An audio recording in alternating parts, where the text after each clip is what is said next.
Welcome back to another Pokemon TCG tabletop video. In today's video, back at Kansan Games per usual to play Friday Night League. This time we're rocking Pulsard, which has been my favorite deck for a little while now. A couple of edits to the deck. Oh, I should say that this league is black-white legal, so of course we're going to have the air balloon in there over the rescue board. That I think is a pretty easy swap, but I've also opted to kind of shift the deck to more of a Charizard focused deck, right? Only one Dragapult EX in the deck, 3/2/2 Charizard and the Chi-Yu. And we're doing this for a few reasons. One, of course, is the Gardevoir matchup. You're going to need to set up two Charizards against them. If you have one Charizard, it's going to get mind-bended. So you want to set up three Charmanders, two Charmeleons. Helps you do that more reliably. And the Chi-Yu goes along with that, mostly for the Golden Go matchup, right? To enable the Chi-Yu, you got to make a Charizard. And so we're leaning heavier into the Charizard line, taking out, I believe it was Jamming Tower and Hawlucha, which are kind of some tech cards that kind of work well with the Dragapult. So trying this out today, and in our first round here, we're up against Tristan, one of the top-rated seniors. He's going to be playing Gardevoir, and he's got, I was going to say an interesting build. I guess it's not really that interesting. It's he's got Drifloon Charm, but what's kind of is interesting about his list is that he has Drifloon Charm, and then he also has TM Devolution, and he has Mew EX. So typically, in my mind, when I see Bravery Charms, which by now I think I might have seen a Bravery Charm, I'm not sure, but I'm thinking, okay, Bravery Charms, Drifloon, he's probably not on the Devo plan, he's probably not on like TM Turbo Energize, right? There kind of seems to be a few different versions of Gardevoir, but Tristan here kind of mixing a few of them together. Now here, I'm just going to go ahead on my second turn, have a nice little setup turn here. Arven gets me pretty much my whole board, and the Munkidori is just going to do the TM evolution into two Drakloaks here. Oh, I actually don't go for the Drakloak. I go for a Charmeleon. Okay, so this means two things to me. Either I think I have probably a Dragapult or Drakloak in my hand, or maybe I have like a Charizard in my hand and no rare candy. You really do need to set up Charizard. I am vulnerable here to Tristan getting out a Gardevoir, artisaning for Screamtail, and then going Screamtail, kill Charmeleon, right? So if I went double cloak, he kills my Charmeleon, then I'm unable to rare candy, then my other Charmander dies, and all of a sudden I'm playing Dragapult versus Gardevoir, which is definitely not where I want to be. I also imagine this decision between the double cloak or the double Charmeleon, it depends how strong my hand is. If my hand is completely terrible, I'm going to go for two Drakloaks and value that draw power. However, if my hand's kind of good, maybe I have like an Unfair Stamp in my hand, a Research, whatever other good cards, an Arven, maybe something like that in my hand. Then I'm much more inclined to get the double Charmeleon. And it does look like I just had the second Drakloak in hand, which makes a lot of sense as well. Now here, going to get the full board going. This is the optimal board. Double Charmeleon, triple Drakloak, and Munkidori is definitely what I want to be playing. Ideally, I get both my Charizards evolved this turn, just get a bunch of energies on them, and then we can go ahead and just use our Charizards to, ideally KO Gardevoir EX as often as possible here. Now, I do have a Boss's Orders in my hand here that I actually debate not playing here, because if I were to kill this Gardevoir EX, that's great, but then I get most likely mind-bended, and I just didn't love that. But Tristan has a rare candy in his discard. This is also, the real downside is this allows him to assemble an army of Munkidoris. And I don't have Luminous Energy on my Monkey, so the damage is really going to start piling up on my side of the board if Tristan is able to rare candy a Gardevoir here. However, he does have a rare candy in the discard. I remember that. He potentially researched it on the first or second turn. I don't particularly remember, but there's definitely a candy in his discard, so I figured, okay, I'm just going to kill the Gardex. He's probably not going to be able to rare candy another Gardevoir EX here. If he's got the Drifloons and the Charms, there's a little less room in the deck. Although, I will say, usually the Drifloon versions do play double candy, so I don't know. But anyways, here, we just bomb the Gardevoir EX. Works out pretty nicely, and we get mind-bended, which shouldn't come as a surprise. Now here we have the Air Balloon, nice addition from the Black and White expansion. You'll also see Grimmsnarl decks benefiting from this. Right now I can just retreat my Charizard, go into the next one, and I'm pretty unfazed by this Mind Bend. Now at this point the damage is kind of stacking up on my board. In the moment, I was not worried about a TM Devolution, but you can kind of see how on this board, Tristan's got two Munkidoris with Darks and some damage building up on my board, and it's definitely completely plausible that he could get a Devo play here off onto both of my Charizards. He ends up going for a counter catcher onto the more damaged Charizard. That's going to signal to me that he's going for a Drifloon play this turn. Of course, he's only got two Psychic Energies in the discard, so I think that the counter catcher here is really just helping him knock out the Charizard a little easier without drawing as many energy cards. I think to kill the other Charizard, he would need 6 Psychics in the discard, right? Because 5 of them have to go on the Drifloon, and then 1 of them has to go, well, 2 go on the Gardevoir EX. He retreats it, gets 30 damage for the Munkidori. So yeah, this Charizard would have taken 1 less Psychic for him to knock out, but he actually doesn't even get the Psychic energies he needs for this knockout here. He needed 1 more, I believe. I can see it in his hand, but of course, no way to discard it. He's just going to go ahead and swing in for 240 here, get some damage spread, and at this point, this game might look over. Especially, you come over, you walk by, you see 6-3 on prizes, you see 2 Charizards, and you're like, all right, this game is over. Except it's actually really not over at all, especially because of MEW EX, right? Our active Charizard is about to die. 1 Munkidori ping takes it out, and then here, if I go down to 2 prizes, MEW EX copy Charizard, that's 300 damage here, so I really need to find a Luminous Energy here for my Munkidori, which I do find with the help of that research. Now I can heal off some damage. Before, it was just 1 Munkidori on my active Charizard, 1 on my bench Charizard, and then MEW EX wipes both Charizards off my field in the same turn. Now, it will require Tristan to get triple Monkey. A little confusion here. He thought that his Drifloon was dying from the Adrenabrain. It wasn't. I was just moving 30 onto it to heal my Charizard and then Burning Darkness. Now, additionally, on my next turn, to close out the game, I will need a boss's orders. I think I definitely used 1 at the start of the game, and I remember 1 was prized. So I'm drawing pretty slim to my last boss's orders. Going to need to potentially get a little bit lucky, assuming we face an Iono. Looks like maybe 20 or 30 cards in my deck here now. I didn't really realize it in the moment, but Tristan was actually really, really close to the devastating play here. I think he's 1 or 2 cards off of the triple Monkey, triple Dark, MEW EX, kill both Charizards play that I was just mentioning. I forget exactly what's going on here, but there's some weird circumstances. I think his Munkidori and his Dark Energy are in the discard pile, and he needs to get them out, but he can't because he couldn't draw cards. I'm not sure. There was like something awkward going on where he just couldn't quite get the entire combo play off, so he's just going to go ahead, pick off the Drakloak on the bench here. And then he's going to go ahead, countercatcher up another one. And it's just going to be a stall turn from Tristan. Hopefully I don't have the game-winning boss's orders.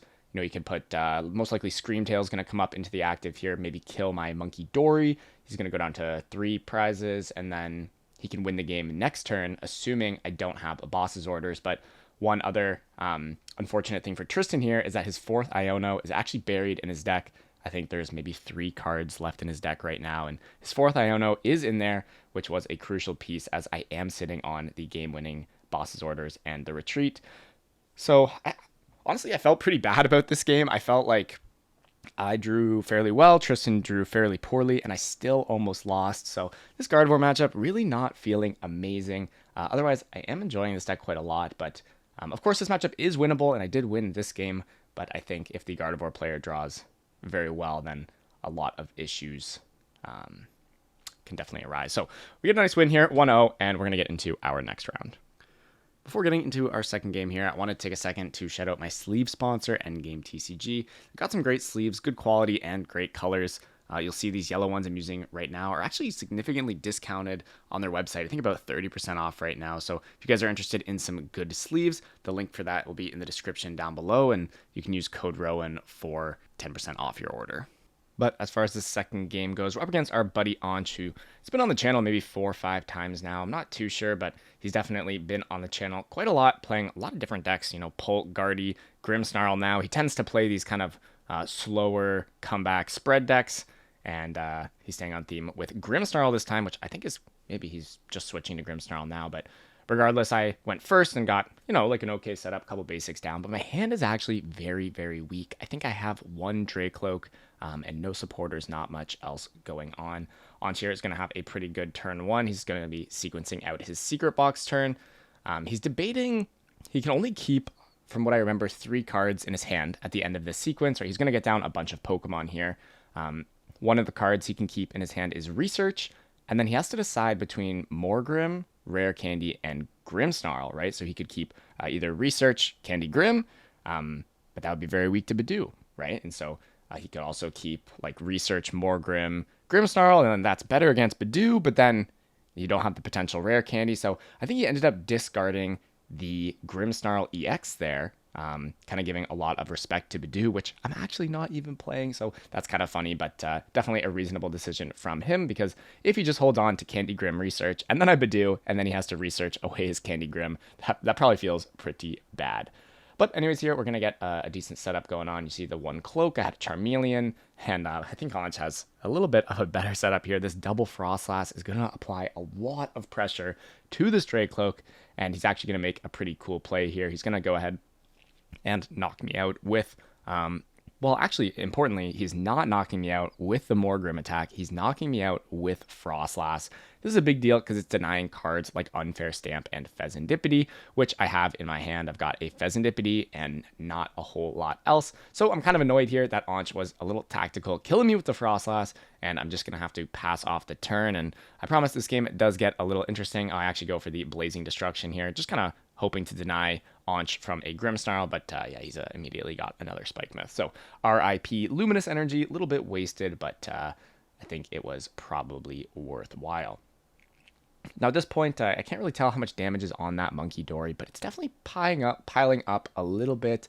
I think it may be at 60 damage. There's 2 dice on it. I really can't tell what the numbers are on those dice, but on here going to be Arvening for Energy Search and the TM Devolution, which I actually thought was pretty weak. Like, I don't really know what this Energy Search is doing for him. I figure maybe he's got a Munkidori in hand, but he doesn't use the Iron Bundle here.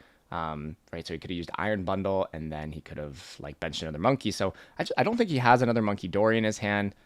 Potentially there just wasn't really any good item cards for him to get off of Arven, and so I kind of deduce here that his hand is actually probably fairly weak, but I do still want to go for the Unfair Stamp, mostly for the card draw, and I think he's got like 3-4 cards in his hand. You know, he's got the Energy Search, that's half of another Munkidori, so let's get him off of that. Hopefully he'll draw the most unplayable sequence of cards known to mankind, and we can make some kind of a comeback here, but this double Frostlass is gonna start piling up here, and we don't find the Charizard EX. I think I wasn't sure exactly what my play here was, but it was definitely involving a Charizard EX, potentially knocking out a Frostlass. Maybe, you know what? Maybe just killing the Morgrim and then looking to kill the Grimmsnarl on the following turn. I think that's kind of what I really wanted to do there.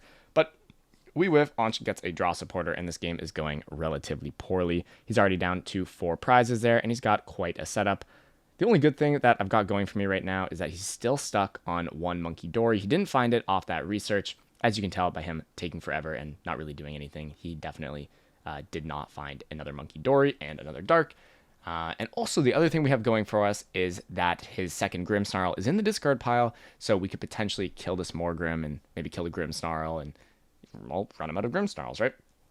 So here he decides to go for something a little passive here, just the Budew. This is kind of actually a heads-up play from him.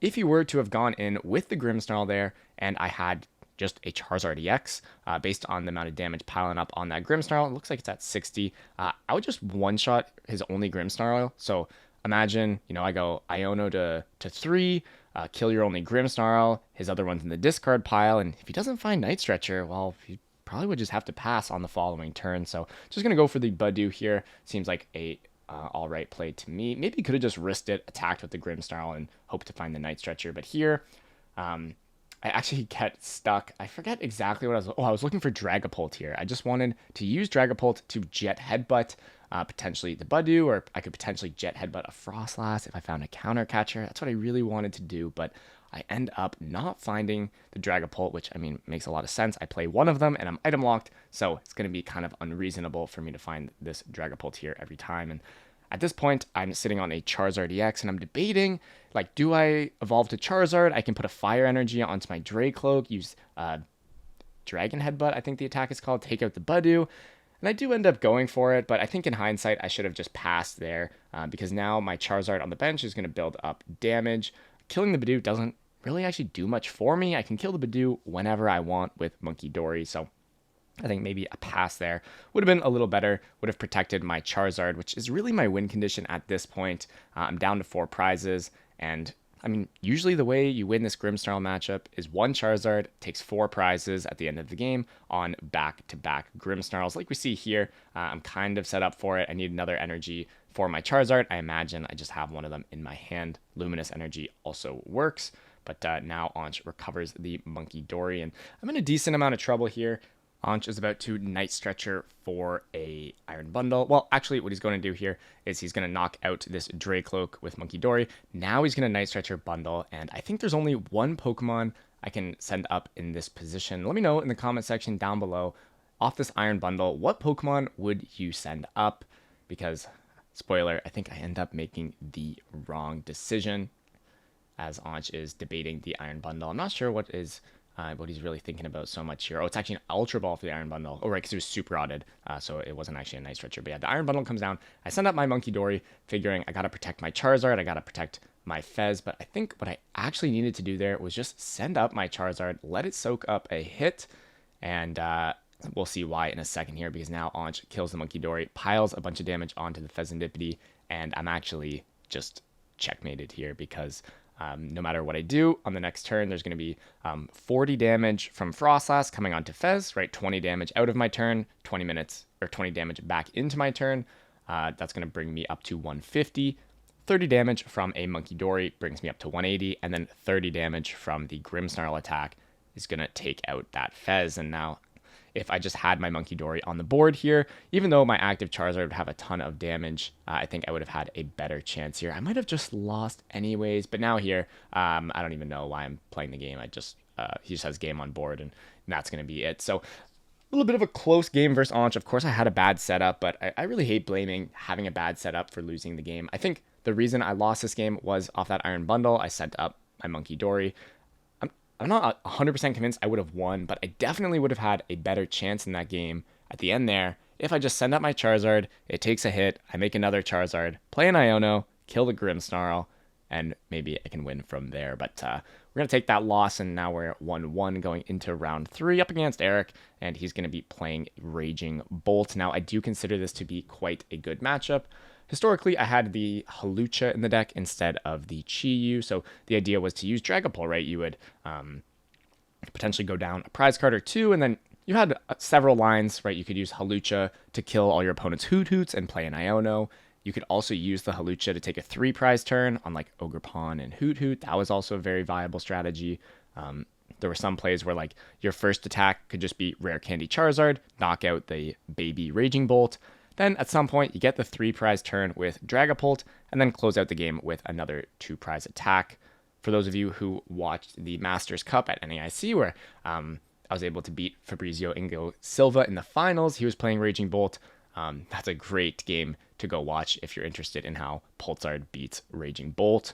But here we've got a little bit of a different build. I mean, really the one card that makes the difference is not having the Hawlucha. Instead, we have Chi-Yu. So instead of using Hawlucha to get 3-prize plays, we're going to be relying on playing a 1-prize board with the Chi-Yu at some point, right? Chi-Yu is going to be able to take out Ogerpon. So the idea is we can go down up to 2 prizes, and then at that point, as long as we can prevent our opponent from taking a 2-prize knockout on one of his turns using the Chi-Yu, we should still be able to win the prize trade. So my approach here is usually actually pretty slow paced. I like to just make Dracloaks and chill, get to that 6-4 position, and then go in. But in this odd scenario, Eric actually missed the turn 2 attack, and so I decided to just get my Charizard EX in play, get a little aggressive here. Now, I think there are some potential downsides to this. Of course, I'm putting my Charizard at risk. The Charizard could just be knocked out, and then it could get a little awkward. But I think if you kind of think through how the game would play out, right? So I'm on 5 prizes, Eric's on 6. Let's say he comes in with the Teal Mask Ogerpon here, knocks out my Charizard, he goes down to 4 prizes.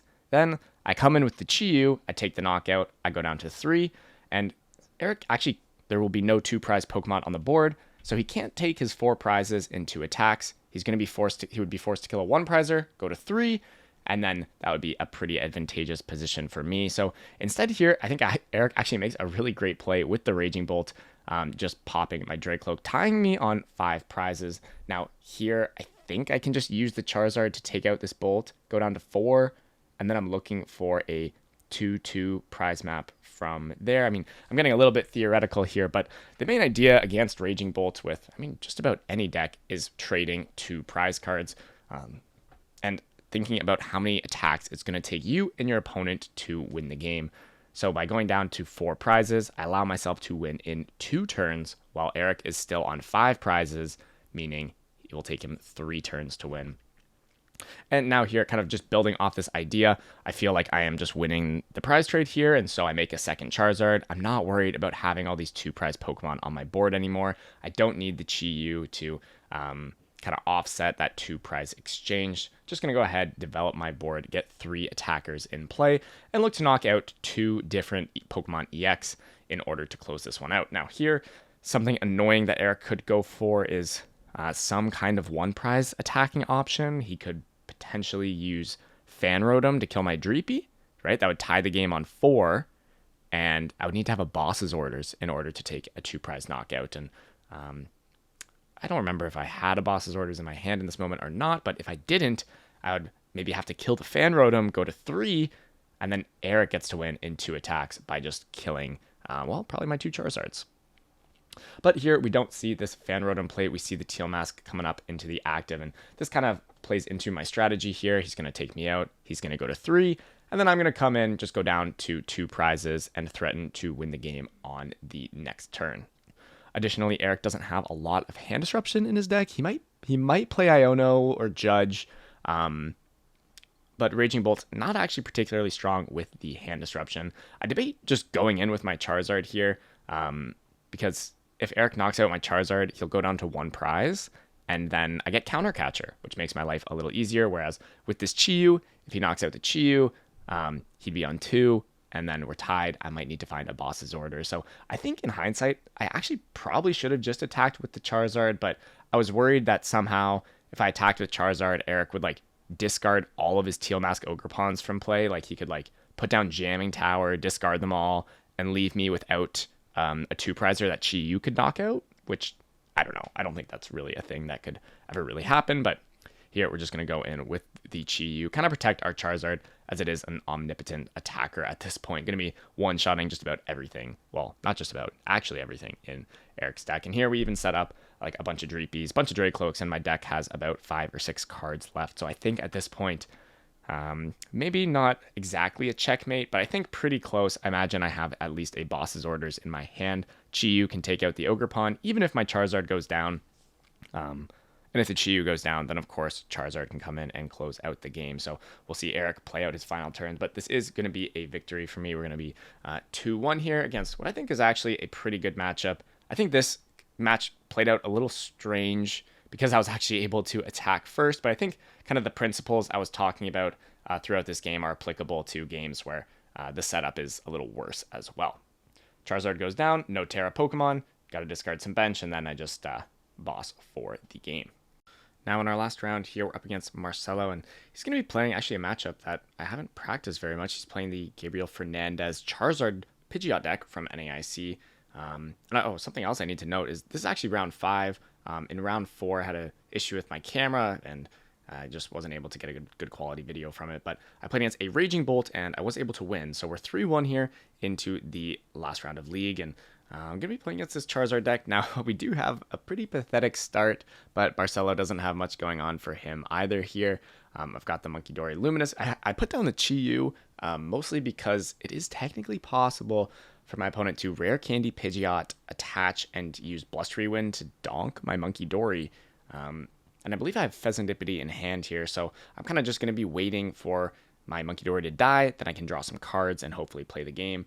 The good thing for us is that Charizard is pretty weak at the start of the game, so we're not going to be under too much pressure as we see my opponent go for the Cleffa, and then I'm just going to take it out with the Munkidori. So really not much going on for either of us at this point, and taking a look at Marcelo's hand, a whole lot of nothing going on in there.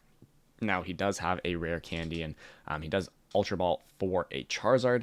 I think here just making a Pidgeot EX would be a little bit stronger. Yes, I have a very weak setup, and this Charizard is going to apply a lot of pressure to me, but I think the safer approach is to just make a Pidgeot, and then Pidgeot for, I don't know, like Poffin or Arven for Poffin Evo, make like another Pidgeotto and a Charmeleon, because we'll get into it at the end of the game, but it's really important in this matchup, I think, and maybe in most matchups, to actually make 2 Pidgeots. I remember watching Gabriel Fernandez play this deck at NAIC, and his opponent Omar, I believe, was playing Dusknoir Dragapult in the senior final, and he was making 2 Pidgeots just about every game. And after this game, you'll definitely see why, as the double Pidgeot setup is pretty unbreakable. Now here we fez into Iono, and we get a complete setup going on. All the Dreepies coming onto the board, and we're gonna get that TM evolution off as well. Double Drakloak hitting the field. Now if we want to attack next turn, we are gonna need to rare candy a Charizard, which doesn't feel great, but I end up opting for the double Drakloak here. I don't remember exactly why, but I would assume this either means that I have Rare Candy Charizard in my hand already, or maybe I have like one of the pieces, or I have an Arven in my hand, right? By going for this double Drakloak, I must be pretty confident that I can Rare Candy the Charizard, or else I would have just evoed into the Charmeleon straight up. So here, hopefully, we don't get Iono'd. And as I'm yapping, Marcelo gets the Pidgeot onto the field, which is huge for him. That's going to provide a lot of stability as the game goes on. Any card he wants every turn. It's going to be searching out cards like Boss's Orders, Professor Turo's Scenario, Maximum Belt, right? Those big swing cards that can completely change the game. We're definitely going to want to kill that Pidgeot at some point. Now, I actually really like this game because it's actually very fundamental in nature. It's mostly about prize trading, so similar concepts to that Raging Bolt game we played, but it's a little more tactical because as the game goes on, Charizard EX gets stronger. So if you kill Pokemon in a certain order, you can kind of limit the time that Charizard EX is most effective. Right, so here Marcelo's on 4 prizes, I'm on 5, and so really what I'm looking to do here is just kill Charmeleon, go down to 4 prizes, and then from there, my goal is just going to be to kill Pidgeot to go down to 2. And when I'm on 2 prizes, Charizard EX can't one-shot me, and the Jamming Tower is in play, which is going to be blocking Maximum Belt, which is very nice for us. So here, Ultra Ball is going to find presumably Rare Candy Charizard. Oh, I guess I'm just sequencing it out properly, maybe discarding different cards off Ultra Ball. Oh, I'm just going to Arven for a tool and then Ultra Ball away the tool, it seems. Yep, there we go. Charizard comes out. Energy card hits the discard pile. Looks like some painful discards for me. I must have a very strong hand, or potentially just a lot of resources. Maybe cards like Super Rod and Night Stretcher are clogging up my hand here. But we do have everything we need for the play here. Counter Catcher, boom, and take the knockout. Tie the game on 4 prizes. Now, at this point, Marcelo could use Quick Search for Boss, take out the Fezandipiti, and he would go down to 2 prizes. But then I would just knock out his Pidgeot with my Charizard, Iono him to 2, and he would be in a very rough spot because when we're tied on 2 prizes, Charizard does 300 damage. But if you have a Munkidori, it does 330. So you can end up in some weird stalemates where you're both at 2 prizes and you both don't want to swing into the other Charizard. So Marcelo here definitely not going to want to take the bait and kill that Fezandipiti. I think it would put him in a very problematic position. He does also go ahead and put down the Fezandipiti here, which I think is potentially going to give me an opportunity. Now I have the ability to take 2 prizes on the Fezandipiti this turn and then take my final 2 prizes on the Pidgeot on the following turn here. So we're definitely going to be looking for Boss's Orders. I believe I start off with the Buddy Poff in there because I had a Boss's Orders in my old hand. Want to shuffle my deck so that I can find it off of a Recon Directive. And we actually don't end up getting there. So we end up in a kind of a weird position because now if we attack into this Charizard, we put a bunch of damage on Marcelo's board, which I talked about why that can be kind of a liability, right? It's going to give him access to Munkidori. If I give him damage, it means that if I kill his Pidgeot and I go down to 2 prizes, he has damage to work with. So his Charizard is outputting 330 damage, which means that, my Charizard's going to get one shot, right? So I definitely don't want to swing into this Charizard for 240 damage. I could pass with the Charizard in the active, but ultimately what I decide to do here is just retreat my Charizard, forcing Marcelo to most likely Quick Search for a Boss's Orders and take it out, or like take out Fez, because what I didn't want to do, so if I pass with Charizard in the active, Marcelo could potentially like play Turo instead of Boss, or play Iono instead of Boss. I was very concerned about him playing Iono here because I'm sitting on like world's best hand right now. I know I have Rare Candy Charizard, Unfair Stamp, Counter Catcher, right? So that's the perfect combo play for me to kill his Pidgeot, put him down to 2 cards, make it another Charizard if my Charizard dies. Now, Here I am actually kind of vulnerable to Marcelo quick searching for boss and knocking out my Charmander. If he does that, I'd be unable to attack on the next turn. But also at the same time, I think I would just like Night Stretcher, put the Charmander back down, and I don't know if that would actually do anything, but I definitely was like a little concerned about my Charmander dying there. And yeah, here we see just the perfect combo play. Like I said, I was sitting on kind of the nuts here. We're going to be killing the Pidgeot and just hoping Marcelo's unable to find.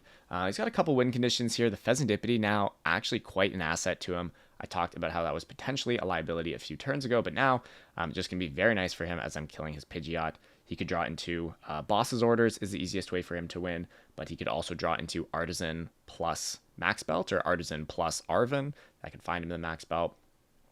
He's going to go ahead and kick us off with a Poffin, just going to thin out his deck before this Fezandipiti draw, right? Wants to maximize his odds of finding, Max Belt or Boss, right? So gets the Charmander. Not that Charmander is going to be very useful, but it's definitely better on the field than potentially in his hand or in the deck. And he ends up just whiffing the Max Belt here, and I'm just going to close out the game on the next turn. Kill the Fez with Charizard, and we close out 4-1 at tonight's league, which felt pretty good, but definitely not too sure about this Charizard deck. Some things felt a little bit awkward.